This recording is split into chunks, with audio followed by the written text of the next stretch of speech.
Welcome back to my channel. ಇವತ್ತಿನ recipe ಬಂದು ಎಣ್ಗಾಯಿ ಮಾಡೋದು ಹೇಗೆ ಅಂತ ನೋಡೋಣ. ಎಣ್ಗಾಯಿ ಅಂದರೆ ಯಾರಿಗೆ ಇಷ್ಟ ಇಲ್ಲ ಅಲ್ವಾ ಫ್ರೆಂಡ್ಸ್. ಮೊದಲಿಗೆ ಬದನೆಕಾಯಿನ ನಾನು 4 ಹೋಳಾಗಿ ಕಟ್ ಮಾಡಿ ಇಟ್ಕೊಂಡಿದ್ದೀನಿ, ವಾಶ್ ಮಾಡಿಬಿಟ್ಟು.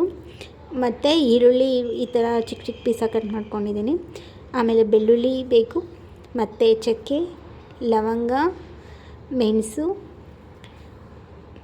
ಇಲ್ಲಿ ನೋಡ್ತಾ ಇರ್ಬೋದು ನೀವು, ಕಾಣಿಸ್ತಾ ಇದೆ ಅನಿಸುತ್ತೆ, ಮತ್ತು ಕರಿಬೇವು. ಇಲ್ಲಿ ಇಷ್ಟು ತೊಗೊಂಡಿದ್ದೀನಿ. ಮತ್ತು ನಾನು ಒಗ್ಗರಣೆ ಕೂಡ ಸ್ವಲ್ಪ ತೊಗೊತೀನಿ.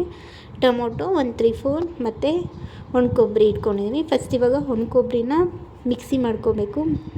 ಒಣ ಕೊಬ್ಬರಿ, ಚಕ್ಕೆ, ಲವಂಗ, ಮೆಣಸು ಮೂರನ್ನು ಇವಾಗ ಫಸ್ಟು ಮಿಕ್ಸಿ ಮಾಡ್ಕೊಬೇಕು.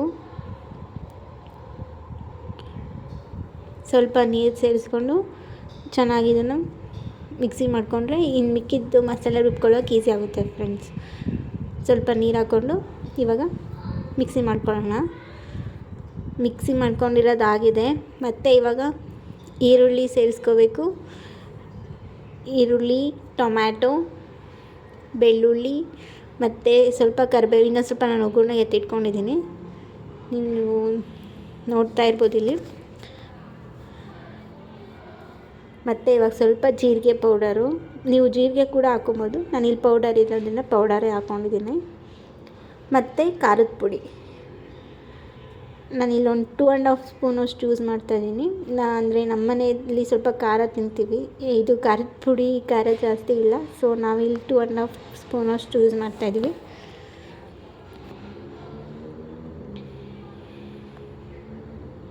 ಮತ್ತು ಇವಾಗ ನಾನಿಲ್ಲಿ ಸಾಂಬಾರು ಪೌಡರ್, ಅಂದರೆ ನಾವಿಲ್ಲಿ ಸಾಂಬಾರು ಅಂತ ಕರ್ಕೋತೀವಿ,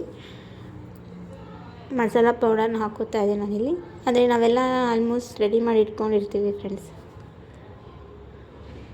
1 3-4 ಸ್ಪೂನ್ ಹಾಕೋತೀನಿ ನಾನು.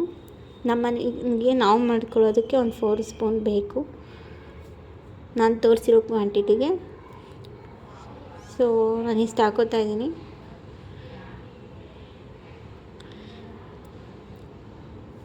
ಇದಾದಮೇಲೆ ಇವಾಗ ಸ್ವಲ್ಪ ಅರಿಶಿನ ಹಾಕ್ಕೊಬೇಕು. ಸ್ವಲ್ಪ ಅರಿಶಿನ ಹಾಕಿದ ಮೇಲೆ ರುಬ್ಕೊಬೇಕು. ಸ್ವಲ್ಪ ನೀರು ಹಾಕಿ ಈ ಥರ ಪೇಸ್ಟ್ ಮಾಡ್ಕೊಬೇಕು. ನೀವು ನೋಡ್ತಾ ಇರ್ಬೋದು ಯಾವ ಥರ ಪೇಸ್ಟ್ ಆಗಿದೆ ಅಂತ. ಇವಾಗ ಸ್ಟವ್ ಆನ್ ಮಾಡ್ಕೊಳ್ಳೋಣ. ಫಸ್ಟ್ ಸ್ಟವ್ ಆನ್ ಆದಮೇಲೆ ಒಂದು ಕಡಾಯಿ ಇಟ್ಕೊಂಡು ಅದಕ್ಕೆ ಸ್ವಲ್ಪ ಇವಾಗ ಆಯಿಲ್ ಸೇರಿಸ್ಕೋಬೇಕು.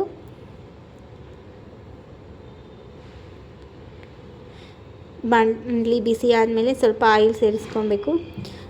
ಸ್ವಲ್ಪ ಅಂದರೆ ಜಾಸ್ತಿನೇ ಸೇರಿಸ್ಕೊಳ್ಳಿ, ಅದು ಫ್ರೈ ಆಗಬೇಕು, ಬದನೆಕಾಯಿ ಫ್ರೈ ಆಗಬೇಕದು. ಇವಾಗ ಸ್ವಲ್ಪ ಎಣ್ಣೆ ಕಾದ್ಮೇಲೆ ಸ್ವಲ್ಪ ಸಾಸಿವೆ ಹಾಕ್ಕೊಂಡಾದಮೇಲೆ ಸಾಸಿವೆ ಚಿಟಪಟ ಅನ್ನಬೇಕು. ಸಾಸಿವೆ ಚಿಟಪಟ ಅಂದಿದ್ದಾದಮೇಲೆ ಇವಾಗ ಕರಿಬೇವನ್ನ ಸೇರಿಸ್ಕೋಬೇಕಾಗುತ್ತೆ. ಸೊ ನೋಡ್ತಾ ಇರೋ ನೀವು, ಇವಾಗ ಚಿಟಪಟ ಅಂತಿದೆ. ಇವಾಗ ಕರಿಬೇವನ್ನ ಹಾಕ್ಕೋಬೇಕು. ಕರಿಬೇವು ಹಾಕಿದ್ದಾದಮೇಲೆ ಇವಾಗ ಬದನೆಕಾಯಿನ ಹಾಕ್ಕೊಂಡು ಫ್ರೈ ಮಾಡ್ಕೊಬೇಕು ಫ್ರೆಂಡ್ಸ್. ನೀವು ನೋಡ್ತಾ ಇರ್ಬೋದು ನಾನು ಇಷ್ಟು ಕ್ವಾಂಟಿಟಿ ಅಲ್ಲಿ ಹಾಕ್ಕೊಂಡಿದ್ದೀನಿ. ಸೊ ನೀವು ನೋಡ್ಕೊಳ್ಳಿ ನಿಮ್ಮ ಮನೆಗೆ, ಅಂದರೆ ಎಷ್ಟು ಜನಕ್ಕೆ ಮಾಡ್ತಾಯಿದ್ದೀರಾ ಅನ್ನೋದ್ರ ಮೇಲೆ ನೀವು ಮಾಡ್ಕೊಳ್ಳಿ. ಬದನೆಕಾಯಿ ಇವಾಗ ಫ್ರೈ ಆಗಬೇಕು ಸ್ವಲ್ಪ ಎಣ್ಣೆಲೆ.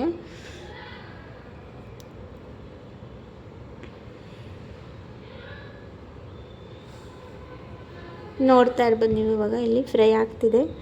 ಸ್ವಲ್ಪ ಹೊತ್ತು ಲಿಡ್ ಕ್ಲೋಸ್ ಮಾಡಿಬಿಟ್ಟು ಬಿಟ್ಬಿಡೋಣ. ಅದು ಒಂದು ಸ್ವಲ್ಪ ಹೊತ್ತು 5 ಮಿನಿಟ್ಸ್ ಫ್ರೈ ಆಗಲಿ ಫ್ರೆಂಡ್ಸ್. ಎಣ್ಣೆಲೆ ಅದು 5 ಮಿನಿಟ್ಸ್ ಫ್ರೈ ಆದರೆ ಸರಿ ಹೋಗುತ್ತೆ. ಇವಾಗ ಇದಕ್ಕೆ ಲಿಡ್ ಕ್ಲೋಸ್ ಮಾಡಿಬಿಟ್ರೆ ಒಂದು 5 ಮಿನಿಟ್ಸ್ ಬಿಡಬೇಕು. ಒಂದು 5 ಮಿನಿಟ್ಸ್ ಆದಮೇಲೆ ಇವಾಗ ನಾವೇನು ಮಸಾಲೆ ರುಬ್ಬಿಟ್ಕೊಂಡಿರ್ತೀವಲ್ವ ಅದನ್ನು ಇವಾಗ ಇದಕ್ಕೆ ಹಾಕ್ಕೊಂಡು ಮಿಕ್ಸ್ ಮಾಡ್ಕೋಬೇಕು. ಸ್ವಲ್ಪ ನೀರು ಸೇರಿಸಿ ಮಿಕ್ಸಿ ಜಾರಿಗೆ ನಾನು ಹಾಕ್ಕೊಂಡಿದ್ದೀನಿ. ಮತ್ತು ಇವಾಗ ಹುರ್ಗಡ್ಲೆ ಪುಡಿ ಹಾಕ್ಕೊಂಡಿದ್ದೀನಿ ನಾನು. ಒಂದು 2 ಸ್ಪೂನಷ್ಟು ಹಾಕ್ಕೊಳ್ಳಿ ಹುರ್ಗಡ್ಲೆ ಪುಡಿ. ಇದಕ್ಕೆ ಹಾಕ್ಕೊಂಡ್ರೆ ಚೆನ್ನಾಗಿರುತ್ತೆ. ಹುರ್ಗಡ್ಲೆ ಪುಡಿ ಹಾಕ್ಕೊಂಡ್ರೆ ಇದಕ್ಕೆ ಎಣ್ಗಾಯಿಗೆ ತುಂಬ ಚೆನ್ನಾಗಿರುತ್ತೆ ಫ್ರೆಂಡ್ಸ್. ಸೊ ಹಾಕ್ಕೊಂಡು ನಾನು ಮಿಕ್ಸ್ ಮಾಡ್ಕೊತಾ ಇದ್ದೀನಿ ಇಲ್ಲಿ, ನೀವು ನೋಡ್ತಾ ಇರ್ಬೋದು.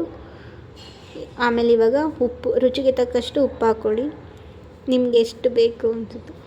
ನಾನು ಇಲ್ಲೊಂದು 1.5 ಸ್ಪೂನಷ್ಟು ಯೂಸ್ ಮಾಡ್ತಾಯಿದ್ದೀನಿ. ಅಂದರೆ ನಮ್ಮ ಸ್ಪೂನಲ್ಲಿ.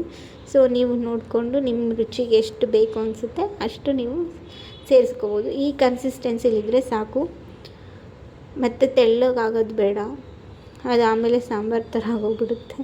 ತೆಳ್ಳ ಆದರೆ ಚೆನ್ನಾಗಿರಲ್ಲ. ಇದೇ ಥರ ಇದ್ದರೆ ಚೆನ್ನಾಗಿರುತ್ತೆ ಎಣ್ಗಾಯಿ. ಇನ್ನೂ ಬೇರೆ ಥರನೂ ಮಾಡ್ತಾರೆ ಫ್ರೆಂಡ್ಸ್.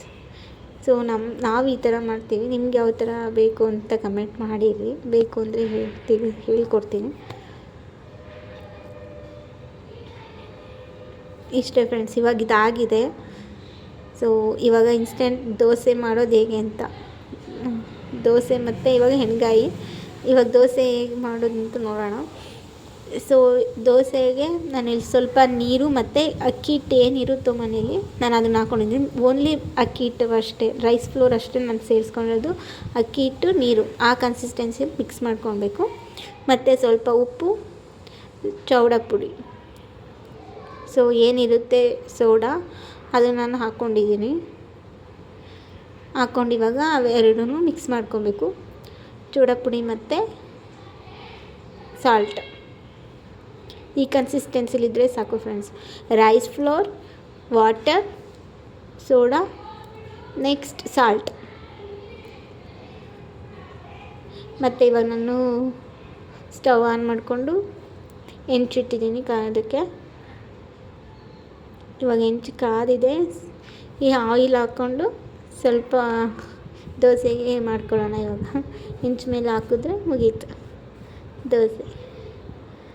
ಇವಾಗ ದೋಸೆ ಮೇಲೆ ಸ್ವಲ್ಪ ಇವಾಗ ಆಯಿಲ್ ಅಪ್ಲೈ ಮಾಡ್ಕೊಳ್ಳೋಣ. ಇದು ಕೂಡ ಚೆನ್ನಾಗಿರುತ್ತೆ. ನೀವು ಅಕ್ಕಿ ನೆನೆಸಿ ಮತ್ತು ರುಬ್ಬಿ ಮಾಡೋದಕ್ಕಿಂತ ಆರಾಮಾಗಿ ರೆಡಿ ಇವಾಗ ಫ್ಲೋರ್ ಇದ್ದರೆ ಆರಾಮಾಗಿ ನೀವು ಮಾಡ್ಕೊಳ್ಬೋದು. ಈ ಥರ ಬಂದಿದೆ ಇವಾಗ. ಸೊ ನೀವು ನೋಡ್ತಾ ಇರ್ಬೋದು. ಕಲರ್ ಕೂಡ ನೋಡಿ ಫ್ರೆಂಡ್ಸ್ ಎಷ್ಟು ಚೆನ್ನಾಗಿದೆ ಅಲ್ವಾ. ಇಷ್ಟೇ, ಮುಗೀತು. ಇವಾಗ ಎಣ್ಗಾಯಿ ದೋಸೆ ಕಮೆಂಟ್ ಮಾಡಿ, ಮತ್ತು ನನ್ನ ಚಾನಲ್ ಸಬ್ಸ್ಕ್ರೈಬ್ ಮಾಡ್ಕೊಳ್ಳಿ ಫ್ರೆಂಡ್ಸ್. ಬಾಯ್ ಬಾಯ್.